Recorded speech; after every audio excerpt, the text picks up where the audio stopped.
A little recap on everything that we discussed in the previous video. We just added on to the definition of the limit that we know up until now.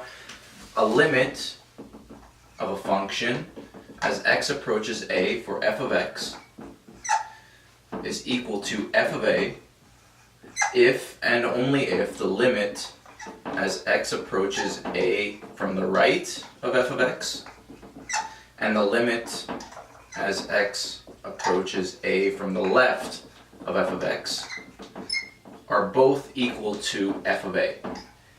If these two left-handed and right limits line up to the same value, we know that the absolute limit of the function is going to be f of a. And with that, we're going to move on to today's first problem, which is going to be to evaluate the following limit, which is going to be the limit as x approaches 0 for the square root of x, the absolute value of x over x. And what it is that you need to do whenever it is that you're working with these absolute value functions is you need to consider which side of the number line it is that you're coming from. So say we wanted to line this up and write the limit as x approaches 0 from the right of the absolute value of x over x, and then the limit as x approaches 0 from the left of the absolute value of x over x. I remind you that the absolute value is always going to take whatever the value is that you plug into that function and give you a positive output. If you put in -1, it's going to give you an output of +1. You put in -1 billion, it's going to give you +1 billion. It's always going to take the positive value of whatever it is that you plug into the function. Now, if we try to evaluate this limit over here, where it is that we're evaluating the limit as x approaches 0 from the right of the absolute value of x over x, well, all of the values that we're going to be plugging into this function are to the right of 0. That means that it's going to be a positive value. No matter what it is that you plug in, they're always going to be positive. So the absolute value function is completely useless. We don't even need it. So in this case, we can simply write this as the limit as x approaches 0 from the right for x over x. We don't need the absolute value. So in this case, we can simply cancel these two out with each other, and the limit is simply going to be 1. Now say we wanted to evaluate the limit from the left instead. If we wanted to evaluate this from the left, no matter what it is that we plug in, it's always going to be a negative value. So the absolute value of the function, the absolute value that's in the function over here is necessary. So if we were to create a table of values over here, say we wanted to create an x and an f of x output, if we were to plug in -1 into this function, we would get an output of, we're going to put -1 into the absolute value, which is going to give us +1 over -1. That's going to give us an output of -1. If we tried putting -0.1, we would get the exact same output. Positive 0.1 over -0.1 is going to give us +1. And no matter what value it is that you plug in to the right of 0, our output is always going to be the same. It's always going to be -1. So in this case, the limit as x approaches 0 from the left for this function right over here, the limit as x approaches 0 from the left of absolute value of x over x is equal to -1. However, from the right, we didn't need the absolute value because all of our inputs were always going to be positive anyway. So that's why it is that we could cancel it out with the x in the denominator. So we have two limits over here that do not agree with each other. The limit as x approaches a from the right does not equal the limit as x approaches a from the left. So in this case, the limit as x approaches a for f of x does not exist.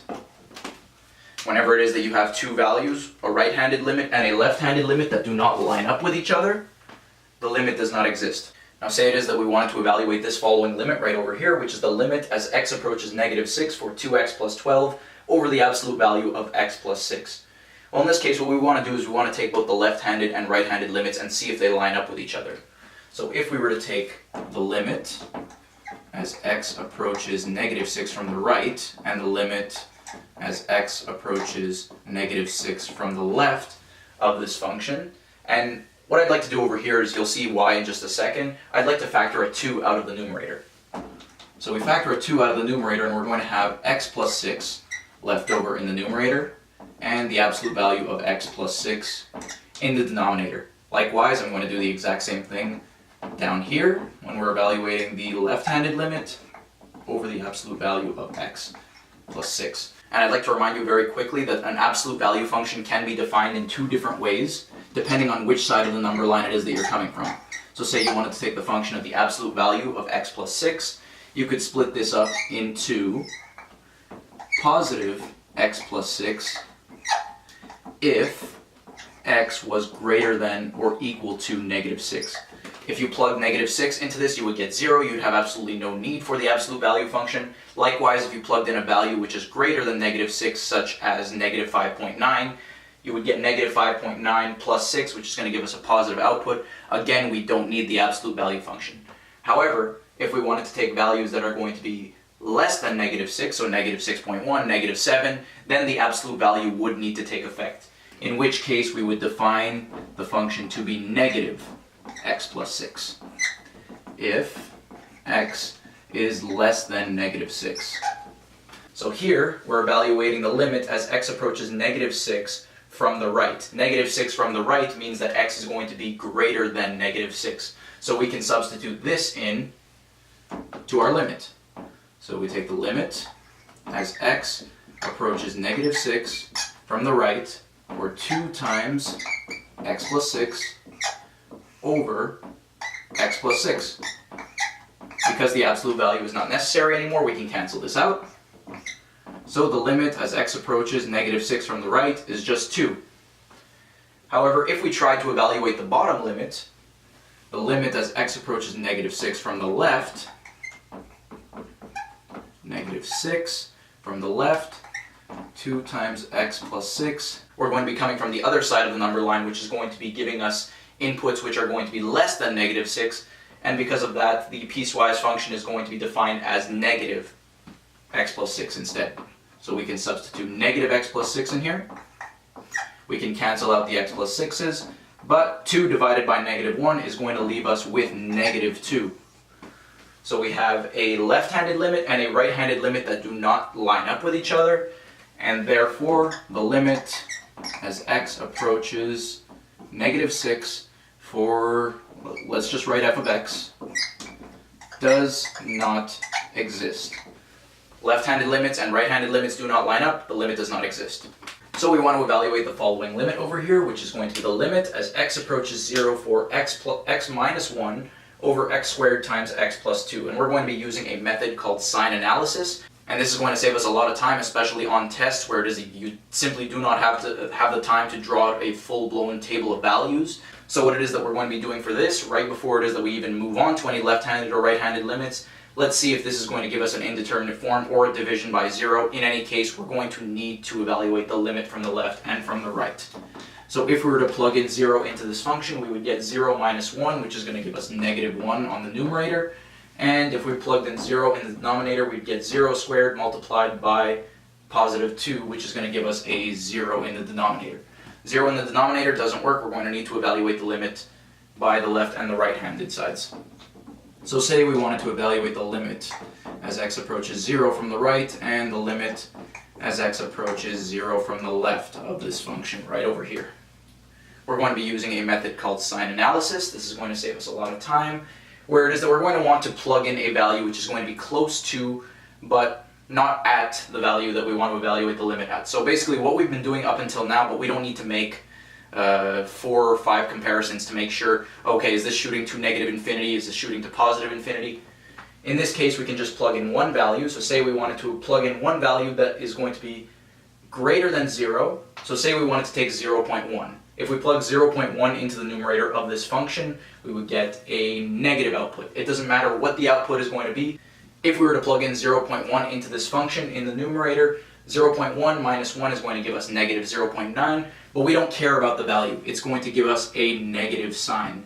So we are going to mark down the sign of whatever comes out of both the numerator and the denominator, and we're going to compare them to see whether it shoots to positive or negative infinity.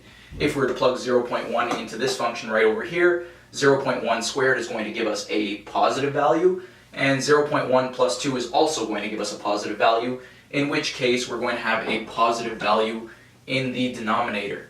So what happens whenever it is that you divide a negative value by a positive value, you get a negative output. So the closer it is that you get to 0 when evaluating the limit on this function over here, the closer you get to negative infinity, only when evaluating from the right. Now say we wanted to evaluate this from the left instead. If we wanted to evaluate this from the left, we would get a value which is going to be less than 0. So say we wanted to plug in negative 0.1. Negative 0.1 into this function is going to give us negative 1.1, which is still a negative value, over, and then if we try plugging negative 1 into the denominator, we would get negative 1 squared, which is going to give us a positive value, and negative 0.1 squared, which is also going to give us a positive value. Negative 0.1 plus 2, yeah, that's also going to give us a positive value, so negative over positive, once again, this is going to shoot to negative infinity. So the limit as x approaches 0, in both cases from the left and from the right of this function, are going to tend towards negative infinity. The limit as x approaches 0 for x minus 1 over x squared times x plus 2 is equal to negative infinity. And this is the concept of sign analysis, and I'm going to mark down a couple of notes right over here to make sure that it's completely clear. Whenever it is that you're doing sign analysis, you're going to have a couple of cases. They're pretty much all the same for the most part. If we plugged in values and we got positive over positive, the limit would tend towards infinity. If we got a negative over a negative, it would also tend towards infinity. If we got positive over negative, it would tend towards negative infinity. And if we did negative over positive, then it would tend to negative infinity as well. And this makes sense because whenever you divide a positive number by a positive number, you're going to get a positive output. Likewise, if you did the exact same thing with a negative value and another negative value, you get another positive output. Positive divided by negative gives you negative, negative divided by positive still gives you negative.